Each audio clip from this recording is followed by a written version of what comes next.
খবরের দিকে আমরা নজর রাখবো। রাজভবনে শ্লীলতাহানির অভিযোগে নয়া মোড়। রাজ্যপালের সিসিটিভির পাল্টা ফুটেজ হাতিয়ার পুলিশের। 2রা মে রাজভবনের সিঁড়ি দিয়ে কাঁদতে কাঁদতে নেমে আসছেন। কলকাতা পুলিশের হাতে এসেছে এই সিসিটিভি ফুটেজ, এমনটাই পুলিশ সূত্রে দাবি করা হচ্ছে। গতকালই আপনারা জানেন রাজভবনে দেখানো হয়েছিল সেই দিনের ঘটনার সিসিটিভি ফুটেজ, এবং তাতেই অভিযোগকারী তিনি অভিযোগ করেছিলেন যে পুরো ফুটেজ দেখানো হয়নি। তারপরে এবার নতুন ফুটেজের কথা জানাচ্ছে পুলিশ, এমনটাই জানতে পারছি আমরা সূত্র মারফত। পিয়ালি মিত্র আমাদের প্রতিনিধি রয়েছেন আমাদের সঙ্গে টেলিফোন লাইনে। পিয়ালি, কি জানতে পারছো? একেবারেই দেখো, গতকালকে রাজভবনের তরফ থেকে যে সচকা সামনা বলে প্রোগ্রাম করা হয় এবং সেখানে 100 জনকে তারা সিসিটিভি ফুটেজ ঘটনার দিন 2রা মের ঘটনার দিন সিসিটিভি ফুটেজ দেখাবে বলে জানায়। এবং যেদিন ঘটনা ঘটে 2রা মে সেই দিনের 1 ঘন্টা 9 মিনিটের সিসিটিভি ফুটেজ তারা দেখায়, যেখানে বিকেল 5:30 থেকে 6টা 40 মিনিটের ফুটেজ দেখানো হয়। সেই ফুটেজটা মূলত ছিল রাজভবনের যে মেন গেট আর আউটপোস্ট সংলগ্ন 2টো সিসিটিভির ফুটেজ। কিন্তু সেই সিসিটিভি ফুটেজে কি দেখা যায় যে ওই তরুণী তিনি রাজভবনের দিক থেকে হেঁটে আসছেন, 5:30 নাগাদ তিনি ওসি রাজভবনের ঘরে ঢুকছেন এবং 5:40 নাগাদ তিনি অ্যাডিশনাল ওসির রাজভবনের ঘরে ঢুকছেন। এছাড়া আর কিন্তু কোনো উল্লেখযোগ্য ফুটেজ ছিল না।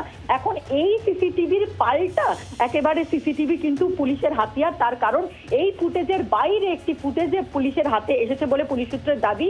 এবং পুলিশ সূত্রের যেটা দাবি, যে ফুটেজে দেখা যাচ্ছে যে রাজভবনের যে সিঁড়ি রয়েছে সেই সিঁড়ি দিয়ে ওই তরুণী কাঁদতে কাঁদতে নেমে আসছেন এবং কাঁদতে কাঁদতে নেমে এসে তারপরে তিনি রাজভবনের যে ওসি রাজভবনের যে গেট রয়েছে সেখানে তিনি যাচ্ছেন। এবং পুলিশ সূত্রের যেটা আরো বক্তব্য যে এই গোটা ঘটনাটা 4টে থেকে 4:30-এর মধ্যে ঘটে, অর্থাৎ তরুণী যখন কনফারেন্স রুমের যে ঘটনাটা বলছেন যে তাকে শ্লীলতাহানি করা হয়েছে সেই সময়টা হচ্ছে 4টে থেকে 4:30, এবং তার পরবর্তী সময় যখন তিনি বেরিয়ে আসেন রাজভবনের ওই কনফারেন্স রুম থেকে বেরিয়ে আসার পর তাকে 8 ঘন্টারও বেশি সময় পর্যন্ত টিবিএস রুমে কয়েকজন রাজভবনেরই কর্মী তারা আটকে রেখেছিলেন এবং সেখানেও তাকে বেরোতে দেওয়া হচ্ছিল না। তার মোবাইল কেড়ে নেওয়া হয় এমনটা তিনি জানান।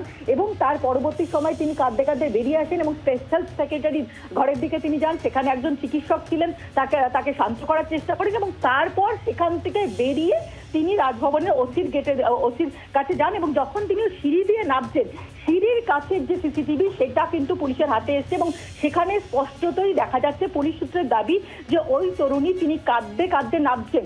এই ফুটেজ কিন্তু গতকালকে রাজভবনের তরফ থেকে যে সিসিটিভি প্রকাশ করা হয়েছে 1 ঘন্টা 9 মিনিটের যে সিসিটিভি, সেখানে কিন্তু কোথাও এই সিসিটিভিটা দেখানো হয়নি। পুলিশের কাছে কিন্তু এই সিসিটিভিটাই হাতিয়ার এই মুহূর্তে, কারণ সেখানে ওই তরুণীকে কাঁদতে কাঁদতে নেমে আসতে দেখা যাচ্ছে। গতকালকে তরুণীও কিন্তু এটাই দাবি করছিলেন যে পুরো ফুটেজ দেখানো হয়নি, যদি গ্রাউন্ড ফ্লোরের যে জায়গাটা সেখানকার ফুটেজ দেখানো হয় তাহলে সত্যিটা সামনে আসতে পারে। এখন পুলিশ সূত্রের যেটা বক্তব্য যে তাদের হাতে এই সিসিটিভির ফুটেজটা এখান থেকে জানতে চাইবো যে সিসিটিভি ফুটেজ পুলিশের হাতে এসেছে, সেই ফুটেজ নিয়ে পুলিশের পরবর্তী পদক্ষেপ কি সেই নিয়ে কিছু জানা যাচ্ছে? দেখো, একটা এভিডেন্স, এটা কিন্তু পুলিশের কাছে একটা গুরুত্বপূর্ণ এভিডেন্স। তার কারণ হচ্ছে পুলিশ এটা এনকোয়ারি করছে এবং এনকোয়ারি করার জন্য পুলিশ রাজভবনের কাছে সিসিটিভি চেয়েছিল, তখন রাজভবনের তরফ থেকে সিসিটিভি দেওয়া হয়নি। কিন্তু ইতিমধ্যে একটি সিসিটিভি যেটা গুরুত্বপূর্ণ এবং যেখানে ওই তরুণীকে কাঁদতে কাঁদতে বেরিয়ে আসতে দেখা যাচ্ছে, অর্থাৎ পুলিশ এটা স্পষ্ট হচ্ছে যে তিনি যে পুলিশের কাছে দাবি করেছিল যে যখন রাজভবনের কনফারেন্স রুমে তাকে শ্লীলতাহানি করা হয় তারপর তিনি বেরিয়ে আসেন কাঁদছিলেন, তার সপক্ষে পুলিশ একটা জোরালো প্রমাণ পেয়েছে। এবং যে সিসিটিভি যেটা গুরুত্বপূর্ণ, রাজভবন একটা প্রোগ্রাম করলেন এবং 1 ঘন্টা 9 মিনিটের একটা সিসিটিভি প্রকাশ করা হলো, যেখানে অন্য সিসিটিভি গুলো রয়েছে কিন্তু যেখানে তরুণীকে কাঁদতে কাঁদতে আসতে দেখা যাচ্ছে সেই সিসিটিভিটা কিন্তু রাজভবনের তরফ থেকে প্রকাশ করা হয়নি, কিন্তু পুলিশ কিন্তু এই সিসিটিভিটা পেয়েছে। এবং এরপরে কি ঘটে সেদিকে আমাদের অবশ্যই নজর থাকবে। ধন্যবাদ পিয়ালি, তুমি এই খবরের দিকে নজর রাখো আর এই খবরের দিকে আমাদেরও নজর থাকবে। পিয়ালি মিত্র আমাদের প্রতিনিধি ছিলেন আমাদের সঙ্গে। বাংলার আওয়াজ, বাঙালির আবেগ, জি 24 ঘন্টা।